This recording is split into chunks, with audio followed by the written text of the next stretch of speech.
Nina besilo, nina bendlondle noPapa Mhlane, nina benkosi kulo lonke likaMthani ngicela ukunibingelela futhi kusaya mina uMfowankeshe.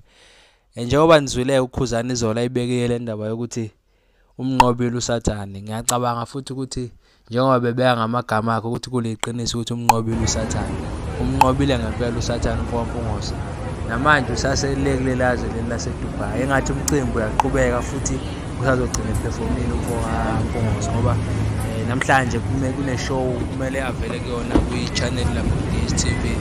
I-channel, what's the name of the channel kombe? Kodwa channel 405 sengikhohliwe igama le-channel ukuthi yona yiphi, but channel 405 ngo-12:30 kumele avele-ke namhlanje ngo-12:30.